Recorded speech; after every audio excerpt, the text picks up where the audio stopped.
The history of inclusive education, from segregation to inclusion. Imagine a classroom where every child, regardless of ability, learns together.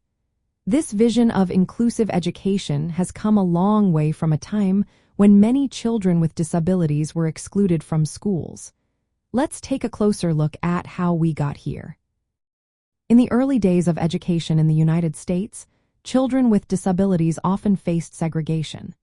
Specialized institutions were created for certain groups, like the first permanent school for the deaf in the early 19th century. However, many children with disabilities were completely left out of public education. They were often placed in isolated settings, which reflected societal attitudes that viewed disability as a reason for separation.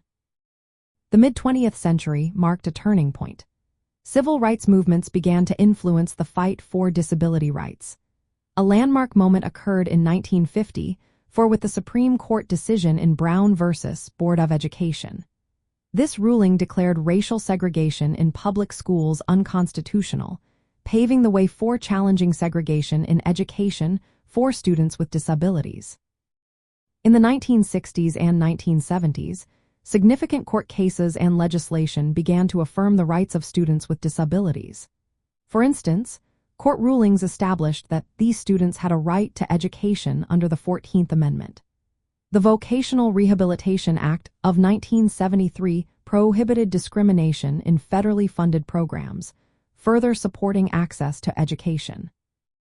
The Education for All Handicapped Children Act of 1975, later known as the Individuals with Disabilities Education Act, was a foundational law. It guaranteed free and appropriate public education to children with disabilities in the least restrictive environment. This meant that students should be educated alongside their non-disabled peers whenever possible, with tailored support. Today, inclusive education emphasizes the right of all students to participate fully in regular classrooms. It recognizes the importance of diversity and the need for schools to adapt teaching methods and resources. This approach not only supports academic learning but also promotes social integration and prepares students for independent living and employment. Despite the progress made, challenges still exist. Implementation can be uneven, and resources may be lacking. Additionally, societal attitudes can sometimes underestimate the potential of students with disabilities. Ongoing efforts focus on raising awareness about the realities of living with a disability and breaking down barriers to ensure that inclusive education is equitable for all learners.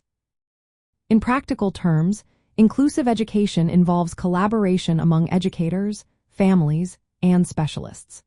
This teamwork provides supports like assistive technology and adapted curricula.